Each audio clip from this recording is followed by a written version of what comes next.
American black Americans people, we don't really have a culture because What? So, people have been saying it for a long real time. quick, do you feel like when you hear like You said people have been saying that for a long time. What have they been saying for a long time? I haven't that heard American Black black Americans people, we don't. don't really have a culture because What? Yeah. Well, let me before this spins, because we can't trace our lineage.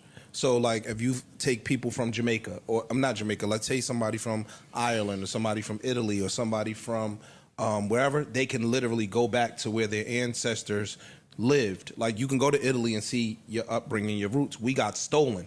So a lot of us can't necessarily go back to Ghana or go back to Nigeria or go somewhere to find out where our real lineage come from. Well, now we can. That's been a thing for a long time. do you question real quick, Joe? How many years? He's right. How many years need to be established for culture to be established? I would argue. I go to my think family so. grave site and see buttons from 1710. I would argue that Yes. American. That's dope. That's fire. Everybody can't do that. So I don't. That's why you. it That's means dope. it means That- different for him.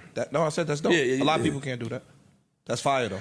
But A lot of real quick.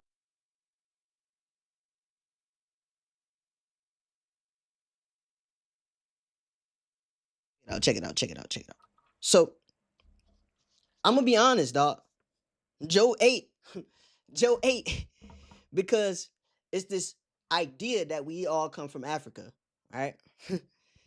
That makes a person start our history at a certain point, right? Like, or try to like say that we all started from slavery and that's we came from Africa, etc., etc. That don't work for us, dog.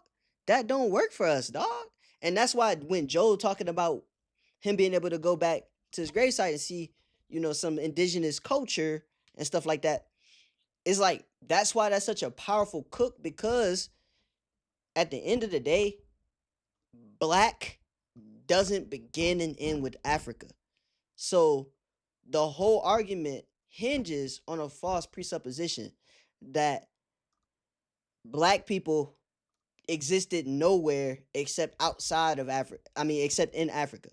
All right. So the presupposition is false. The Pan-African presupposition is false because it hinges on the idea that there were no black people anywhere in the world but Africa. That is white supremacist talking points, like basically the construction of a dominant white class. That's that type of shit. That's not what black scholars have historically understood.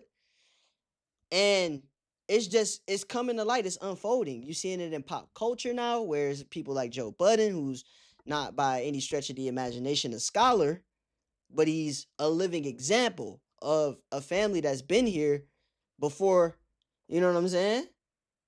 So what do we make of that? And that's what I'm saying. Now, out of Africa theory fails, right? Because that would include white people too. And that's like the first point. And the second point of why the out of Africa theory fails is another thing that Joe actually pointed out. I wouldn't have articulated it that way, but he says, how long do we have to be established before we can say that we have a unique culture? And that was my infinite regress point, right? Because at what point do we want to just keep pushing the can down the road to get back to Africa to say that that's where all culture is? Or do we want to acknowledge that after a few generations, even if we did come from Africa, now we have something new? And the reason why this is important is because of the out of Africa theory, the out of Africa concept. So shout out to Joe for really understanding that and unpacking that in a way that's relatively simple, because y'all know me, I will overcomplicate some shit. That's just what I will do. But that's a cook, dog. That's a cook, man.